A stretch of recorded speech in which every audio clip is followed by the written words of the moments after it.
I think I would say during this time period, I learned what I did not want to do. Those Also college valuable. athletics it's a grind. It's a grind. Mm-hmm. It was like 80-hour weeks. You were Wow. constantly on your feet. And I just remember I was burning out. And so when I got to Ohio State for my PhD program, I continued to work in college athletics, thinking maybe that was just the Miami, Ohio experience. Mm-hmm. And so I doubled down in Ohio State. And then it was like, okay, yeah, I got to be global. Welcome to Career Cheat Code. In this podcast, you'll hear how everyday people impact the world through their careers. Learn about their journey, career hacks, and obstacles along the way. Whether you're already having the impact you want or are searching for it, this is the podcast for you. All right, Dr. Kelly, welcome to the show. Thank you for having me.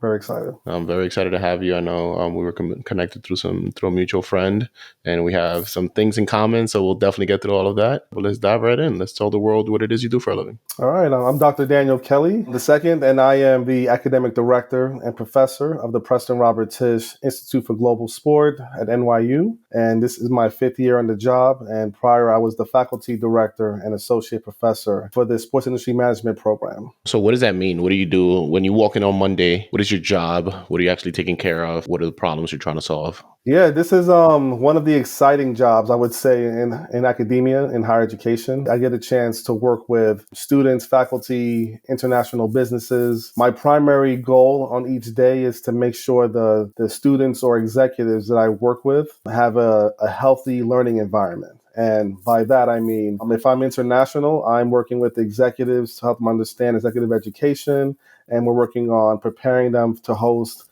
mega sporting events like the FIFA World Cup, the Paris Olympics, things like the mega sporting events that are around the world. Locally, here at New York University, I get a chance to work with our students who come to campus and prepare them for opportunities in the field with the National Football League, the National Basketball Association, or any of our other partners in the industry of sports. I love this job because it gives me a chance to travel internationally, but also to bring what I'm learning internationally in countries like the United Kingdom, Spain, Argentina, Qatar, the United Arab Emirates, India, bring that knowledge back to New York to our students to help them understand the possibilities of being a sport practitioner in a global market space. Wow. And so every day can be different, but overall, it does bring me a lot of satisfaction knowing that I'm a part of a learning journey for a student. That's amazing. So your students are typically grad school students, from my understanding, or can they also be? Yes. And you partner also with organizations to specifically identify things that would be helpful for their employees and the development and the continuous growth of the people that work in those organizations, as you mentioned, like the NFL, the NBA, and others. Yeah. Tell me how that goes. So do you meet with these folks and then you figure out what are the gaps, what is it that they're looking to do, and then kind of design a curriculum from there, or how does that work? Yeah, so for our NYU students, we have our general degree programs. We have 2 graduate degree programs, an executive international master's called our MS in Global Sport, and then our traditional master's program here at NYU, which is called the MS in Sport Business. Both have over 100 students total in our graduate programs, and we have been able to take them on opportunities across the globe to learn from executives around the world. Now, in our executive education offerings, we actually have client partners like the National Football League, who we go in and meet with their leadership and figure out what kind of learning journey do they want for their high potential employees. And so we work with the senior managers to directors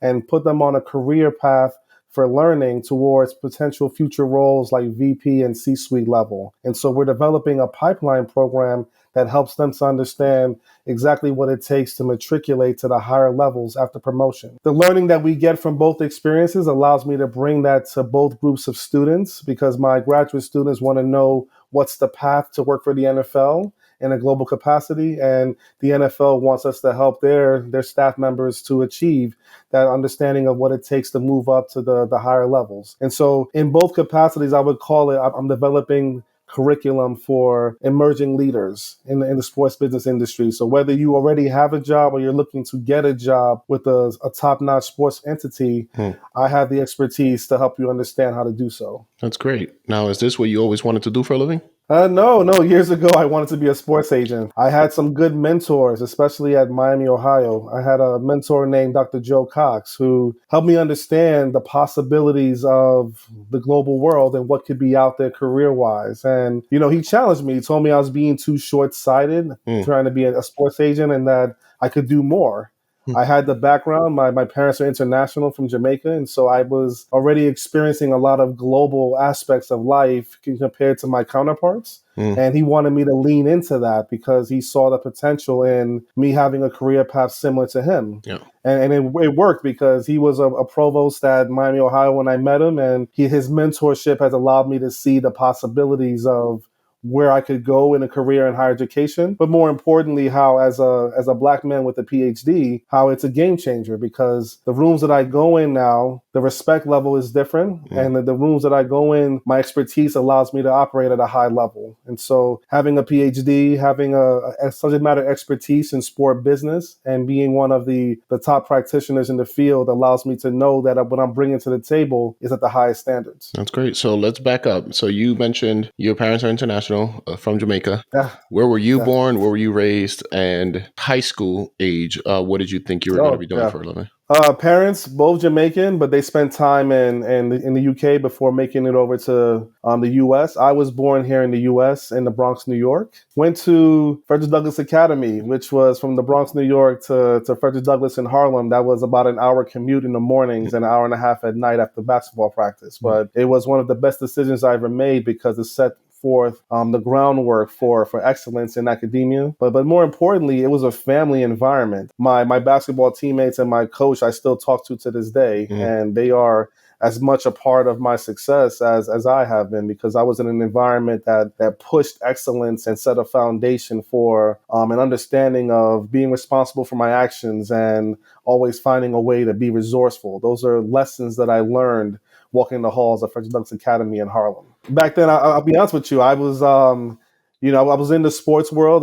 My dad was a social worker, and my mother was an accountant, and so for me at that time, I thought being a medical doctor was mm, what the future was going to be for me. But we had many executives and I would say educational administration executives. Our principal at the time, Dr. Hodge, he had a doctorate as well, and he was pushing me to get a doctorate. And so throughout my time in school, whether it was high school or college, I've had mentors who have pushed me to go for the doctorate. And mhm, they showed me the pathway of the possibilities of what it could lead to lifestyle wise. And mm, although I had different aspirations of in high school being a medical doctor, of in college being a sports agent, it's just funny how things come full circle. And I became a PhD and a higher education professional because of the impact and influence mm. of those mentors throughout my life. Absolutely. And for folks that, are consistent listeners, they know that I also went to Frederick Douglass Academy. You and I did not overlap. You were there a few years before I did me. not. But that was Quite a actually few years. but that's actually one of the biggest reasons why we connected immediately, right? And why the person that even That's introduced correct. us made Yeah. that connection. We're like, oh, you went to FDA? I know someone who went to FDA. You all should talk. And, similarly, right? Like I was there when we had Dr. Hodge and folks in the building, teachers, administrators, any type of staff that was there really dedicated to our success, right? And really dedicated to Yeah. pushing us to find whatever it was that we were going to do, but expected us to do it at a very high level, right? So whatever you were going to do, just be like elite at that. So, Yeah. I completely understand the importance of having folks like that and looking at folks like Dr. Hodge, just not only by virtue of his being, but also by what they taught us and the principles that they instilled and nurtured in us to, continue to strive for more and figure out the next steps. So Yeah. talk to me about how you got to University of Miami, Ohio, and what did you actually Yeah. declare as your major when you got there? So it's a funny story. I was all set years ago to go to NYU. It was going to be a financial strain to afford the tuition. And Dr. Hodge introduced me to Miss Linda Dixon, who's one of the associate deans at Miami University. And when I first met her, we had a conversation. And next thing I know, my father was on the phone with her and Dr. Hodge, and we were talking about a scholarship to go to Miami, Ohio. Everything changed. I sight unseen, never been to the campus, but I believed in them and trusted their counsel. And I signed on to go on a full scholarship academically to Miami, Ohio. Wow. And so I would say fortuitous because I would have been in additional debt going to NYU, although I did end up at NYU as a professor later on. Mm, But the opportunity opportunity to get a full ride academic to go to Miami University. It got me a chance to leave New York, and more importantly, got me a chance to see a different lifestyle, a different part of the country, and drive through those cornfields to get to Oxford, Ohio. Wow. And so when we arrived there, I freshman year was undecided, but then I declared a business major in accounting. As I mentioned earlier, my mother is an accountant, and so I thought the skill set in the business school would be a good opportunity for me to grow in that trade and to have a ready-made job skill.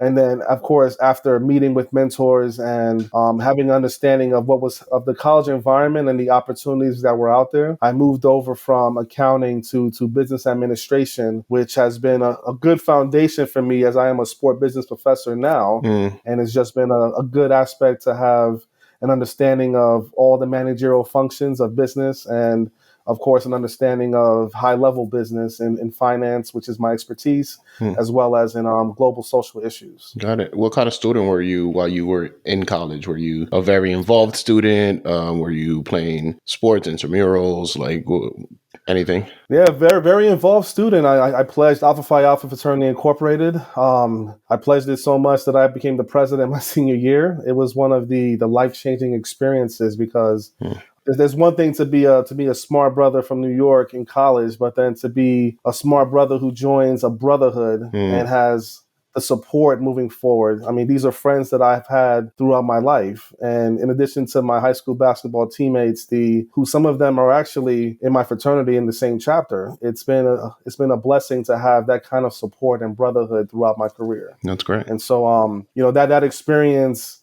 even when I spent a semester abroad in Spain and international experiences and, having brothers to visit in Spain and to share in these experiences and to have an understanding of where we didn't have to be local, we could be global because even at that age, we had passports and we were able to really explore the world. And even though I was based in Spain, we went to London, we went to Manchester, we went over to Rome, we took a trip to Morocco, like we got a chance to explore the world. And I just never felt alone. It was always the brotherhood. And so I would say that's a major piece of my experience at Miami, Ohio. Was that study abroad program the first time that you were out of your home and definitely the country for some time alone? And talk to me about what that also did for expanding your worldview as we think about right now. Global programs is what you do, right? Like, did that play a role in kind of expanding that possibility, or did that come later? That experience was over 25 years ago, and it was an amazing experience because it really showed me what I could do. Fortunately, my parents are international. They're both born in Jamaica, spent time in the UK. So I have spent time internationally with my family and alone on study abroad trips throughout high school. That's one of the benefits of going to a school like Frederick Douglass Academy is that there's a lot of international programs that are free for us, and spent time in France, spent time in Israel in high school, spent time in the Caribbean with a program called Interlocking. There was just a lot of international experiences. My younger brother and sister have also had the opportunity in high school to travel abroad. And, I guess it was ingrained in us that this could be a possibility of a lifestyle and a calling when it comes to our vocation, because in my career path, seeing the global aspect has been a major part of what I wanted to do. And so after getting a PhD, making sure that the global aspect was a piece of my career path, whether it was international programs I was running at small private schools in Ohio and Pennsylvania, whether it was being running the entire academics for the FIFA World Cup for the Joe Sora Institute, the Football and Sport Management Diploma Program. I ran that for almost 3 years. Wow. And so it's those types of experiences that when I finally did get the big break at Georgetown, it was a foregone conclusion because I had years of preparation to get to that point. And so it wasn't an overnight story. It was more so I was preparing for it so that when it came, I could grab it by the horns and really make a move. And so when I got to NYU has 15 global centers. It's the ultimate global university. And this upcoming year, we're going to be in Abu Dhabi. I'll be in Abu Dhabi in January. I'll be in India in March. I'll be in Sao Paulo, Brazil in May. In June, we'll go to London. In July, we'll go to the Olympics in Paris. And then we'll go to New Delhi, India in September. So it's like we're going to be moving a lot of international operations, a lot of international programming. I'll be teaching executives at each of those locations on building out custom programs for how they can build emerging leaders for their organizations. And then we'll bring that knowledge back here to the States. And, throughout those trips, we'll bring students on parts of those trips, and we'll be able to have them have the experiential learning experiences. But it's the same experience that I had 25 years ago. It's just now I do it for a living, and now there's this larger stake. Okay, so let's get to kind of this buildup of how you got to this place. So you were let's talk about senior year. You're about to graduate college. Yeah. Tell me what you think is going to happen after graduation, and then what actually happens. Yeah. So after graduation from college, I was all set to go to my MBA program at St. John's University in New York. And I got another offer from my mentor to stay at Miami, Ohio and do a Master of Sociology there. Okay. And we had many discussions about that. Should I do the full business route or should I do the sociology route? And ultimately, we came to the decision together that the sociology route would blend itself better with my business administration background. And so I stayed at Miami University on a full ride academic scholarship again for graduate school. I was a graduate associate, and so I got paid to teach courses and to work on for the athletic department for Miami University. And so I got a chance to get hands-on experiences in operations and event management. And I think I would say during this time period, I learned what I did not want to do. College athletics it's a grind. It's a grind. It was like 80-hour weeks. You were constantly on your feet. And I just remember I was burning out. And so when I got to Ohio State for my PhD program, I continued to work in college athletics, thinking maybe that was just the Miami, Ohio experience. Mm-hmm. And so I doubled down in Ohio State. And then it was like, okay, yeah, I got to be global. And so rather than working on a college campus, I want to work on international sports, international events, put those Spanish language skills to use, which I'm still working on with Duolingo. Okay. And just figuring out ways to continue to find my passion. But I think test driving college athletics, test driving what I figured out I didn't want to do was important. And it led to me figuring out what I did want to do, which was the global side of sports. And so getting the opportunity, the PhD program, finishing that up, taking on some roles in smaller universities allowed me to understand how to navigate as a professor, build towards tenure, understand publishing, understanding how to navigate the administrative side of business, and also position myself as a subject matter expert in sport business. And I was able to do that, which is how I got recruited to go to Georgetown. And that's where I consider that my big break, because that's when I got a chance to work on the FIFA World Cup, to work on FC Barcelona as a consultant, and some of the largest and most successful sport business organizations in the entire world, which led to me coming to NYU and working with the National Football League. Got it. Can you talk to me a little bit about the thought process behind going to get your PhD, right? As some folks like myself, I have a master's. I have to have a pretty clear understanding as to why I would want or need a PhD for me to make that happen, right? And even especially with an MBA, right? A lot of folks look at that and like, that's a terminal degree. You'll be set. You'll be all right. You can make things happen with that. And like, why specifically did you want to do that? And second part question is, during that time, had you met someone with a version of the role that you have now that you wanted to do? Great question. At the time, because of my mentor helping me to understand how competitive I would be with the PhD, and I remember he told me, he said, it's something they could never take from you. And I never forgot that, because I have my PhD, I could become a president, a VP one day of an organization. I could become executive director, and I could get fired. But with my PhD, that's mine. And I look at it in my office every day, and I just remind myself that they can't take it from me. Like no matter what, I've already won. And so whatever career path I navigate, I'm coming in there with an expertise. And I've chosen my expertise to be in sport finance with a focus on leadership, executive education, and global issues impacting society. But when I go into the room, I'm Dr. Kelly.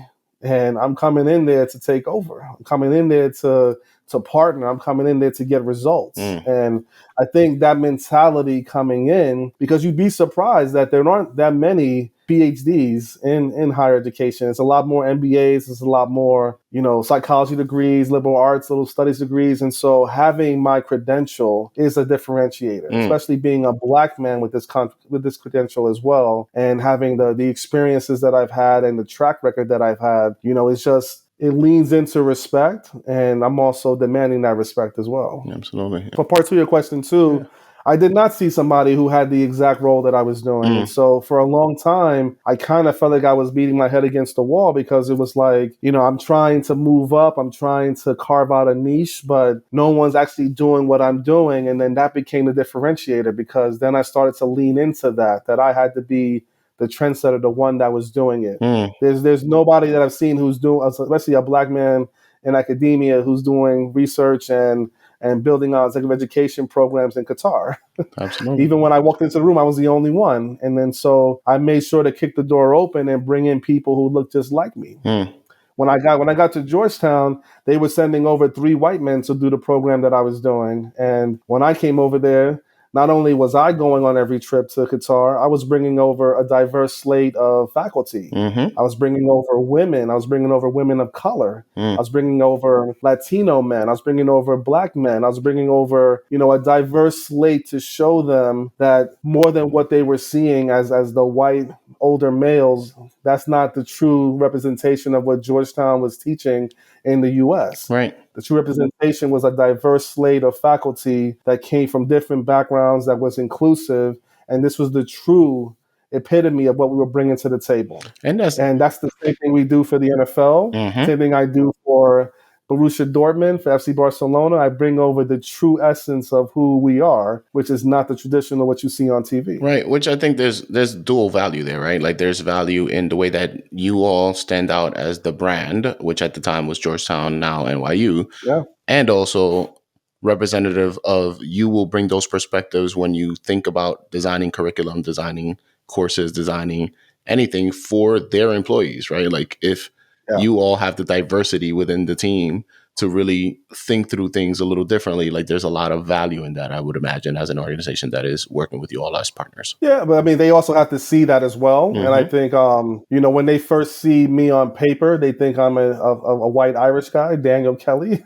And then when I show up, I'm like a 6'4", 270-pound Black man who has a PhD from Ohio State and has published extensively on these topics of soccer in the global sport world. And so I have to show that to them. I have to come correct, come organized, and make sure that they understand that the reason why Georgetown and now NYU have sent me here to work on this program is because they believe and trust my talent. And now this work and this partnership is going to work because we're going to come together with the right resources and we're going to build a team-like environment, and I'm going to get you to where you need to be. And so it helps that FC Barcelona would vouch for me, or Borussia Dortmund would vouch for me, or these different clubs that I've worked with would vouch for my expertise. And then I come in there, and then the proof becomes in what I can show them. That makes sense. But it took years to get there. Like, it wasn't like it happened overnight, and it took a lot of stop and goes, and a lot of times me questioning if it was ever going to happen. But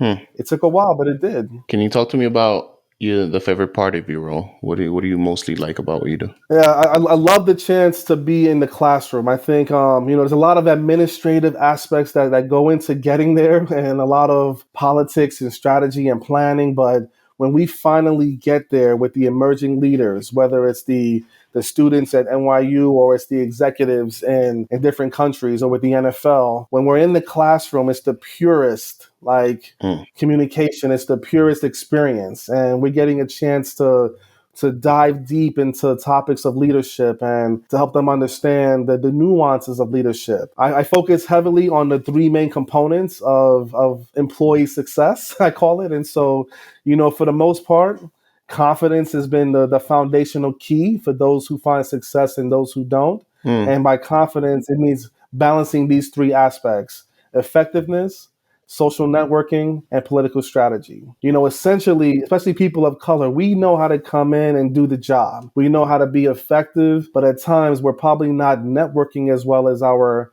counterparts, and we're not fully understanding the politics and strategy of how to find success of the organization. And so we're coming in and we're doing the job and we're doing it at a high level, but we're only doing 1/3 of it.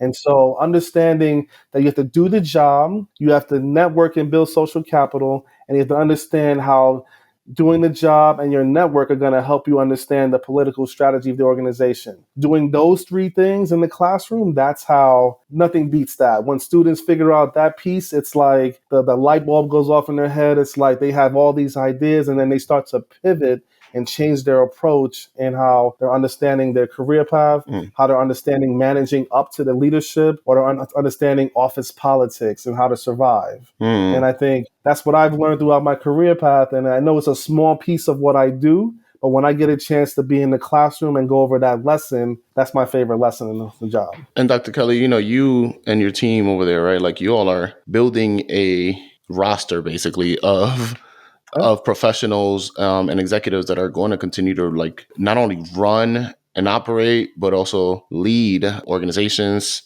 teams, leagues throughout the world, right? And I think there's so much value in kind of fostering and creating that network of people that are going out into the world and doing all that, which is really unique and really pivotal, especially as you talk about diversifying the folks that are in these roles. Can you talk about ways that you are fostering kind of some of that network and building some of those environments for people to like stay connected and do all of that with each other? Yeah, one of my favorite parts is bringing in the alumni who I've worked with to meet the current students or to meet the current executives. And so I reach back into my past 17 years in the classroom, small private colleges when I was at DeSales University in Center Valley, Pennsylvania, Wilmington College, Wilmington, Ohio, to Georgetown, to NYU. I'm reaching back to pull those executives, to pull those alumni into my current experiences because they're the ones who have seen and worked with me in the past, and they know if my advice works or not. They're the ones who have been my case studies, my business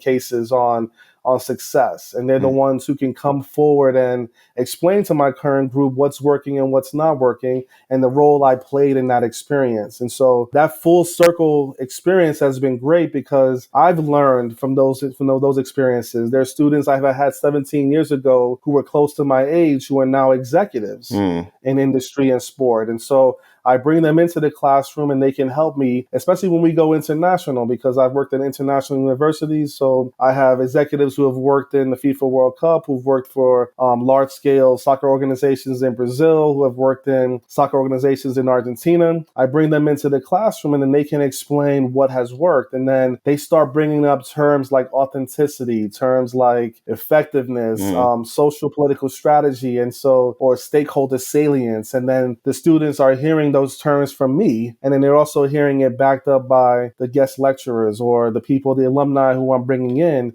and then they see the full circle that it's not just lip service, it's actual proven cases that have worked. And I think when you get to the graduate level or you get to executive education, the theory they're not really interested in, they're more interested in what has worked. Show me a business case. Show me some proof that it has worked in the industry because they want to be able to take that and use that as a roadmap for their success. And so using the alumni and inviting them full circle to join my experiences, leveraging my international network from over the years has been a major piece of my success, but more importantly, of the experiential learning environment I'm able to provide for the students. That's great. If you can send a message to 16-year-old Daniel, not Dr. Kelly at the time, that was playing sports and just thinking about being a doctor at the time, what would that message be? That your resilience will be your key. There were times when I didn't know if it was going to work out, and I would just tell him to keep pushing because he did. He kept on going, and he pushed through the wall to find success. It took a lot longer than he wanted it to, but I would advise him to keep on pushing because it'll all be worth it. I mean, I've seen some amazing things in this world. I have traveled to over 50 different countries, and it has all been a part of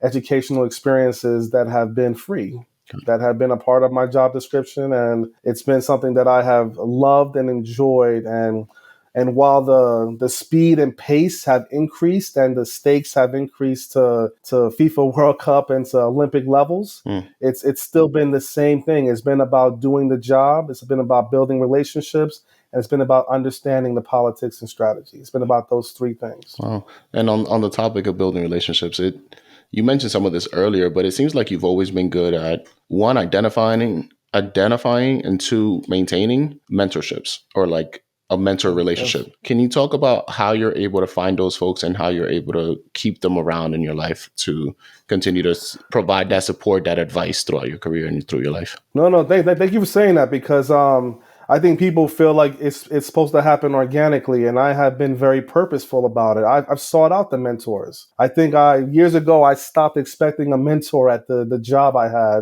and I started seeking out people who were finding success, and I started to ask them about their habits. And I think when you're reaching out, and of course it could be a cold call or you're reaching out through LinkedIn, I'm trying to build a relationship, and I'm looking for people who have the same standards that I have. And so when I'm reaching out, I'm offering up advice. I'm seeking advice. I'm looking to offer, my services to build a relationship. And I think, good people in the industry who are worth their salt are going to reciprocate, because they are going to want to be around good people who are positive. And so nurturing those relationships, never making it transactional. And I think that's the main thing I tell my students, is that you never want to come across as a used car salesman when you're trying to network and build relationships, because people can kind of catch you a mile away. Absolutely. And so you want to build a relationship based on authenticity. You want to build it on seeking advice, and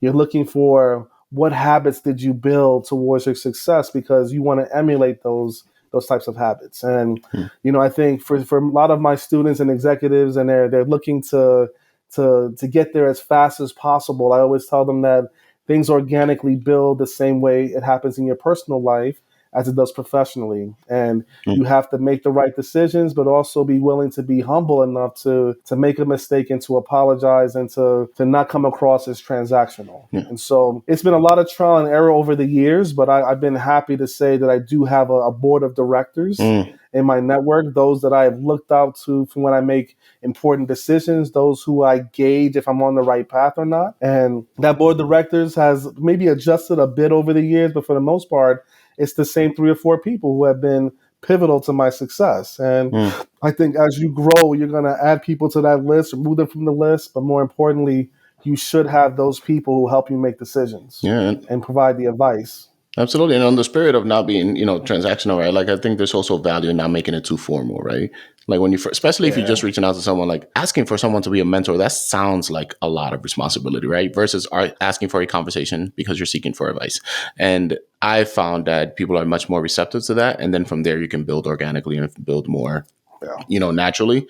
And to your point about, not being a used car salesman, right? Like, I think there's one of the ways to nurture that is to not only reach out when you need something, right? Like you can check in on people and see how they're doing when you literally don't need anything. It's just like, hey, how are you doing? What's going on? Is there any way that I can help you or support you, or like what's going on? Because, we all have those people in our lives that only call us when they need something. And it's like, I love you and you're great. That's also kind of annoying. So, I think there's value in everything you just said about being strategic about it, being intentional about it, but then, not coming across as always someone that is just trying to be transactional. Yeah, and just to add on a little bit too, the pandemic, that really shook up everything, right? I mean, it really allowed us to take a beat, because I was traveling internationally. I was in Tokyo when the pandemic was first happening, when they were calling COVID-19 the Wuhan virus, and Kobe Bryant passed away, and all these things were happening, and it really gave me a pause to reset and to really take an inventory of the people and experiences that I was having in my life, and how I was framing what was important. And, I think the habits that I built during that time, I think if there was a silver lining, is that I took a chance to reset.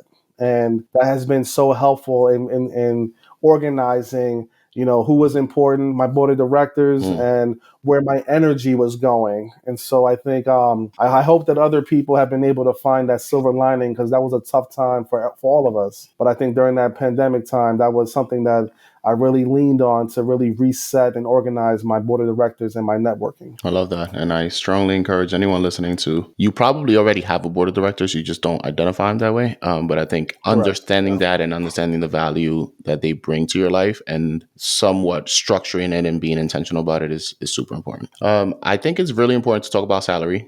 So Yes. as Yeah. someone that is in academia, running, designing programs with your years of experience, understanding you also have a master's and a PhD, what can someone expect to make in this type of field? I would say the reason why I know exactly what it is too, I'm also serving on a bunch of searches. Mm, I would say traditionally starting out, you can make anywhere from 85,000 to 135,000, depending on your ranking. But the true value of what you get as an academic is your consulting practice and grants and a lot of external money that you can use to bring your salary closer to 200,000. mm, And so, there's always the basis of what the salary is going to be, and then it's what you make of it. And mm, so, whether you're diversifying the revenue streams, which I would advocate for you to do, the base salary is going to be for your teaching, your research, and your service to the university. But on top of that, there's many opportunities for grant work and for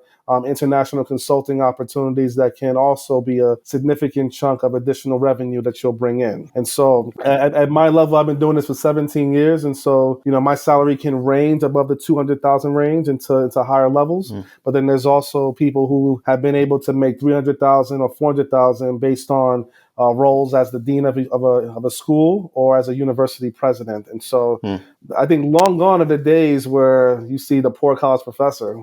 Those absolutely. times are done. Yeah. Absolutely. And that's one of the things that I love to hear, right? Because I think your job is really different than a lot of my peers, right? And I think it's fascinating to understand that, like, we went through school and sometimes you look at your teachers, you look at your professors, and you don't really understand everything that goes into that. And then not even then thinking a level above, like the folks that are putting together the entire department, right? And thinking about how to grow that practice within the school, right? Like these are things that a lot of us just never paid attention to.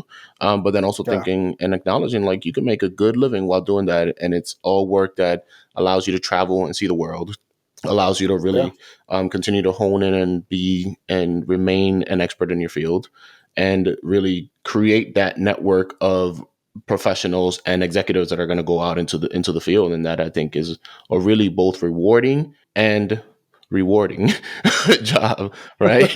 Yeah. You know? Oh, 100%. Yeah. And now, and I mean, also, I mean, every school is different, right? I mean, there were times when I was at the smaller private universities and it wasn't as lucrative. Mm, And then you move to the bigger schools and then it is lucrative. And then sure. it comes down to your reputation, to your subject matter expertise, and of course, what you're bringing to the table. So I think everybody can negotiate what they bring to the table, but Mm, I think, yeah, higher education has changed, and yeah. yeah, don't avoid it for the wrong reasons. I'd say that. What was your dissertation on? It was on the underrepresentation of African American coaches in college sports, and Mm, so it was a hiring practices, career, and emerging leaders viewpoint of college athletics. And so, mm, as I mentioned years ago, that was my world, college athletics, and I'm very proud of the fact that I still work in emerging leaders programs and career learning, because that's a focal point of my career as I transition from college athletics into global sport. that makes sense. Okay. Are there any Yeah. books, resources, or other forms of media that have shaped you personally or professionally? Yeah, there's three. There's three that I use primarily. Two are podcasts, and one is a book that I've constantly read over the past 20 years. Work Life by Adam Grant. He is a professor. Sorry, Dr. Adam Grant. He's a professor at UPenn on organizational theory. He's amazing, and his Work Life podcast has been great for helping me find balance at work, because he's a hard charging organizational theorist, and he understands business and sociological dynamics, and his podcast has been great about helping me to understand the different politics and strategies for navigating work life. Then there's Pivot by Karen Swisher and Scott Galloway. That's also a fantastic one. Scott Galloway is one of my colleagues here at NYU. Great work by him and Karen Swisher, because Pivot shows about industries and how you can follow the trends and understand ways to build business internationally, domestically, but more importantly, just understanding the different trends that are happening business-wise. And then, of course, lastly, the Prince by Machiavelli. That's it's a political strategy book based on an Italian scholar, Machiavelli, and it's great because I read it all the time, because as I go through different things at work, it's a strategy book that's more based on wartime. But I think, as we can all agree, with the layoffs happening globally and domestically here in the U.S., understanding ways to position yourself in the organization and as a leader, how to stay ahead of the guillotine. It's been very helpful with the tips in the book when you see how transferable it is from the Renaissance period to today. So Work Life by Adam Grant, Pivot by Karen Swisher and Scott Galloway, and The Prince by Machiavelli. Those are the 3 resources I recommend. Is there anything we haven't covered today that the world should know about Dr. Daniel Kelly II? Yes, I would say one of the silver lining that I'm proud of is that my wife and I, we actually met prior to the pandemic, but we got married during the pandemic, and we welcomed my son. And those types of changes during the pandemic have been a true blessing, because those times were tough, as I mentioned before. And I think I'm a better man and a better professor and a better person because of those experiences. And it's amazing that the human spirit through the toughest times can find so much joy and happiness. And so I just hope people are understanding the silver linings in COVID-19, the silver linings in the struggles we go through each day, but just lean on your family and the love. And I hope that can be helpful as you progress throughout your career. I love that. Thank you for joining us today. Really appreciate your time. Thank you. That was awesome.